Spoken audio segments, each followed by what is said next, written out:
BRS party working president Congress party బీసీలను మోసం చేస్తుందని చెప్పడం చాలా సిగ్గేస్తూ ఉంది.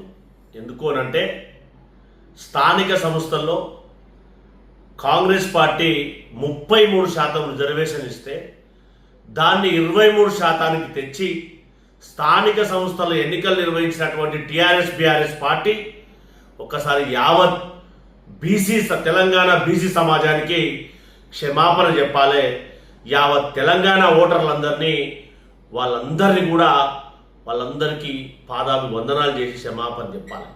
అది చేయకుండా కాంగ్రెస్ పార్టీ డెడికేషన్ కమిషన్ తోటి ఏదైతే మేము కామారెడ్డి డిక్లరేషన్కి అనుగుణంగా తెలంగాణ రాష్ట్రంలో ఉన్నటువంటి బీసీలందరికీ ఆర్డినెన్స్ ద్వారా 42% రిజర్వేషన్ చేస్తామంటే అది ఓర్వలేక బీఆర్ఎస్ పార్టీ నాయకులు మాజీ మంత్రి కేటీఆర్ గారు కాంగ్రెస్ పార్టీ బీసీలను మోసం చేస్తుందంటే ఇంతకంటే సిగ్గుమాలిన మాటలు రాజకీయాల్లో ఇంకేమైనా ఉంటాయా?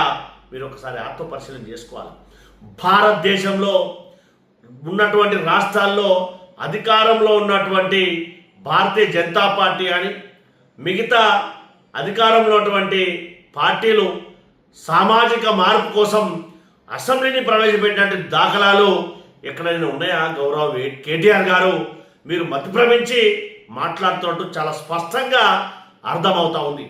ఇప్పటికైనా మీకు ఏమాత్రం బీసీలపైన చిత్తశుద్ధి ఉన్న పార్టీ అధ్యక్ష పదవిని కానీ వర్కింగ్ ప్రెసిడెంట్లు కానీ బీఆర్ఎల్పీ లీడర్ కానీ మీకు ఏమాత్రం బీసీల మీద ప్రేమ ఉన్నా ఆ పదవులను వారికి కేటాయించండి. మీ నిజాయితీని మీ నిబద్ధతను చాటుకోండి.